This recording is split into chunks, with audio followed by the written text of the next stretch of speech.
G'day everyone, Major here from 2D3. Thanks for stopping by. Today we're going to do a episode of a new series called A Meta in Time. Seraphon edition is what we'll be looking at today. So before we get into that though, a bit of news. Warsong Revenants have been announced. A floating tree spirit with magical war flute that makes flowers grow and chaos die, basically. It's kind of like a peaceful and clean sloppy bile piper, except it doesn't fart on you. And okay, well, they just both play wind instruments, but aren't the same at all, really. Also, there was Dexessa and Sinessa, if I'm even pronouncing that right, for Slaanesh, and holy cow, I don't even play this army and want them both, which probably isn't good for me because I can't even really paint all that well, and they really deserve good paint jobs. What have I been up to? Basically just rolling dice and a fair bit of Magic the Gathering, if I'm honest. But most recently I've been putting together some more Bone Daddies. I've recently just finished painting my second Mortek Crawler and am basing a whole bunch of Cavalry. So nothing really exciting there, just putting together more models for my mediocre army. But there has been a lot of work being done in the community.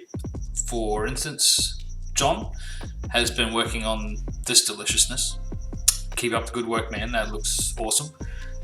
Tim has taken a Great Unclean one and made him even more, well, Guo-ish, but now with wings. How could you do something so brave yet so controversial, Tim? I like it, damn it. Aaron has been throwing some colours on, quote, the big guy, and man, I can't wait to not play against that thing. My good mate Ben was gifted a super cool proxy fungoid cave shaman that is mate kit bashed, and the paint's really starting to come along nicely. Ben, mate, if you're listening, it's almost as fabulous as you are, sir. Sam is mixing it up with his Far Cry Blood Dragon coloured Blight Kings, and it really pops. Actually dig it. In other news, our mate Vince from Warhammer Weekly recently finished his Slick Blade Seekers, which made me snap most of my paintbrushes. So, yeah. If you would like to see more or have some of your whips featured on future shows, be sure to drop a comment in the Whip Wednesday posts on the 2D3 Facebook page, which I will leave a link to below, or just send us a message.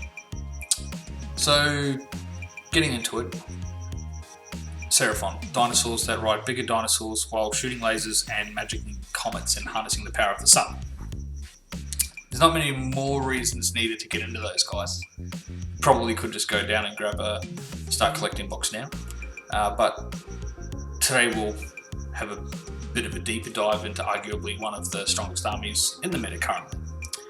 They're a race of reptilian badasses from High Azir who are summoned to war by the Sage Slant, an ancient froggy lizard magi bloke from the land before time, which by the way was a movie that only monsters didn't cry over. There are plenty of different breeds of Seraphon, although they're all lizard men-ish. They range from big bulky army type looking saurus to cute little skinks, who aren't so cute when a huge blob will jump out behind you or forces backfield and flanks and just wreck your day. If you thought fielding a team of dinosaurs, some of which riding other dinosaurs, was not a good idea, you would be very wrong.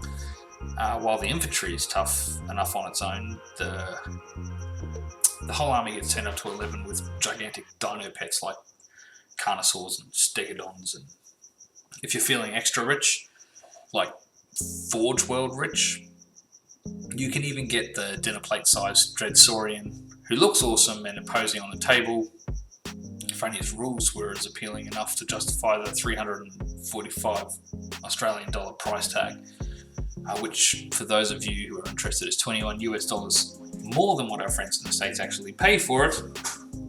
I'm not salty, you're salty. It will cost to have him, but I mean, he looks good on the shelf, right? Regardless of your preferences, the army is dedicated to the war on chaos, which even shines through in some of their rules. In short, war on chaos is their business. And business is good! The army can really be a Swiss army knife in that you have access to much of, if not all, that the game system and mechanics have to offer. A diverse range of models, a lot of which are in desperate need of new kits, but I think G-Dub's already onto that. I mean, most of us saw the new pictures of Croak, the new Croak coming out, which hopefully comes with more rules, and a suitably handy battle tome where everyone, like literally everyone, even the current Seraphon players, are pretty sure Games Workshop just forgot to increase points, etc. If you want to know more about that though, my suggestion would be Haywo's video, which I'll leave in the notes section below, along with some links, by the way, for the data I use in this video and everything moving forward. But for now, let's take a look at how your army will stack up against others on the tabletop and hopefully help you decide if this army is right for you. So a lot of the information and data I get here is from Listbot, or AOS Listbot, so I'll leave a link to that as well in the video description. Seraphon have an answer for almost every playstyle. So MSU, Magic Heavy, Elite Focus, Mortal Wounds Focus, etc, etc. Do you like guerrilla tactics with lots of smaller units? Sure, just teleport skinks around the table and each turn popping shots at anything nearby. Just be careful, their save isn't the greatest. Skinks do though show up in over 60% of competitive lists currently, along with the Skink Star Priest, and are well worth the investment. Check them out for sure. Want giant laser beams on big dinosaurs? Sure, just get yourself a Bastillodon and enjoy going all to rock the dinosaur hunter on your enemies with a gigantic sun crystal laser that is already deadly enough, but has turned up to crazy if you're pointing that Barney at a chaos unit. And it's got a 1-up save. No, seriously. 1-up. There are no shortage of heroes in the army, 17 in total, actually with the hero keyword, so that's a lot more than many other armies, many of which are actually great casters, or at least above average, and others with very handy command abilities as well. So according to tournament data, this army's casting and unbinding comes in at a solid B, well above the average in AOS, and amongst the best magic armies in the game. Not to mention having some seriously undercosted heroes that give you much more than you pay for. Croak. It's not surprising when you look at the multicasters this army has to offer though. 4 of these heroes are wizards, so 2 of them can cast 3 or more spells a turn, with Slan Star Master at 3 and Lord Croak at 4. The Skink, Starseer and Star Priest both give you 1 each as well. Casting is easily buffed with units such as the Astrolith Bearer, and you could actually field all 4 casters in an army and it would only cost you 840 points. So, you know, for less than what I would pay to put Nagash on the table, you can have all of your army's casters, which is pretty good. Would you? Maybe. Could you though? Definitely. And it's far too easy to have Lord Croak at +2 to casting, which puts him up with some of the greatest magic users in all of Age of Sigmar as it is, and rightfully so for the firstborn of the Slan, bearer of the knowledge to unwind the threads of time and space itself. The Old Trooper currently makes an appearance in roughly 40% of known competitive Seraphon lists. If there are a fair number of Seraphon players in the competitive scene in your area, expect to see this guy fairly often, probably even more often soon when the new model is available. Magic isn't the only strong point of this army. It actually has some very decent to excellent shooting capabilities, ranging from dart pipes and javelins to dive bombing pterodons and huge laser wielding behemoths. Current tournament data actually shows shooting damage for this army at A-. No small feat, and once again well above the AOS average. Chameleon, Skinks, and Bastillodon are personal favourites of mine, 100% would recommend. Seraphon have an above average effective wounds rating of a B-, which is a bit behind armies like Daughters of Cain, IDK, and Fire Slayers amongst others, but better than competing armies like Sylvaneth and Flesh Eater Courts and that sort of thing. Their overall damage comes in at a B-, which again is a bit less than many other armies hitting the tables of late, but not by very much, and this is compensated for with its superb magic and shooting abilities, not to mention the army's defensive capabilities, depending on the list composition and chosen sub-faction.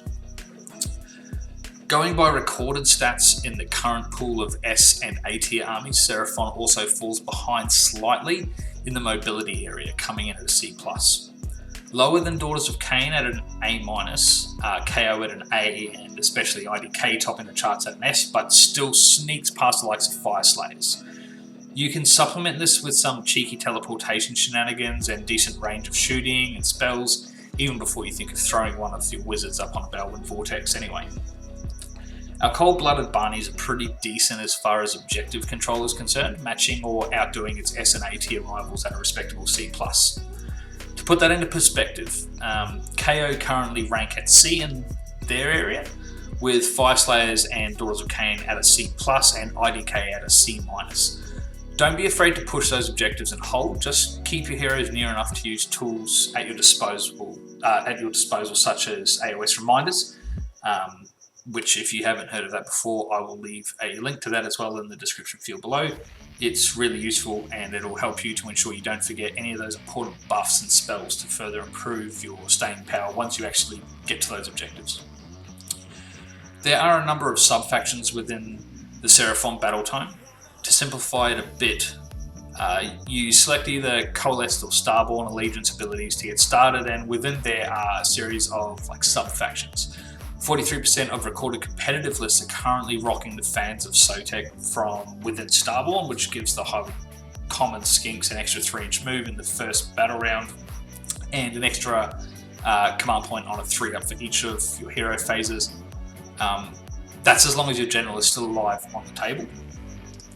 This coupled with a pretty impressive artifact of power that can wipe a model out on a 5-up, and as if that wasn't enough, you can also let your Skinks shoot at the end of an enemy charge phase. Nice. So Thunder Lizard trails behind as the next most popular on the competitive circuit at 22%, and Kotal's Claw at 21%. While there is currently a clear favourite in the stats, neither Coalesce or Starborn are bad at all. Both are great and play very differently from each other, so read them carefully and pick to suit your own play style if you can, which will be more important for having fun, which should come before winning usually anyway, if you actually want to get any enjoyment out of it. While Fangs appears to be the most popular currently with about a 67 win rate over 41 recorded events, stats indicate Dracothian's Tail currently has a win rate of 75% over 23 events, and Kotal's Claw and Thunder Lizard both cruise over the 50th percentile rate for recorded wins as well. So it makes it very hard to find a bad choice in the current battle tome. I mean, worst case scenario is still, 50-50, right? That's pretty damn good. Especially for, someone like me playing Bone Daddies. So, yeah. In summary, Seraphon are a very formidable army and share the S tier with IDK and most recently actually Legion of Grief. So we'll have a look at that one later. There's a 2% difference in overall win rates between Seraphon and IDK. Daughters of Cain are high enough in A tier to be nipping at their heels, however, at 58% overall win rate. And the army relies heavily on a cohesive list that utilises the special character abilities, command trades, and buffs available to a general in the battle tome, with many battles decided on the effective or ineffective use of synergies within the Seraphon army. This will dictate the outcome of the smaller interactions your forces will have across the battlefield, making up the whole, or just, take 70 or more Skinks and go wild. If you can find the time and patience to paint them all, that is, really. The choice really is yours, though. If you want a solid army that is in the top tier of the meta currently, has awesome thematic appeal and won't be pushed off many tables, these are your guys and gals. I wouldn't advise you to make this your first army ever, however. Not to say you can't, I mean, it's your hobby, do whatever you want. But there really is a lot to unpack in this battle tone. If you've got some experience, however, under your belt and a good understanding of the game and want to start competing, this army comes highly rated by many players, and its tournament results really do speak for themselves, plus, you know, dinosaurs riding bigger dinosaurs while shooting lasers and commanding space and time. So there is still that too. Anyway, that's the end of this one. So if you have any questions, or if you would like to educate me on something I may have gotten wrong, please leave a comment or drop us a line on the Facebook page. Happy to talk to you guys, and thanks for listening. Cheers.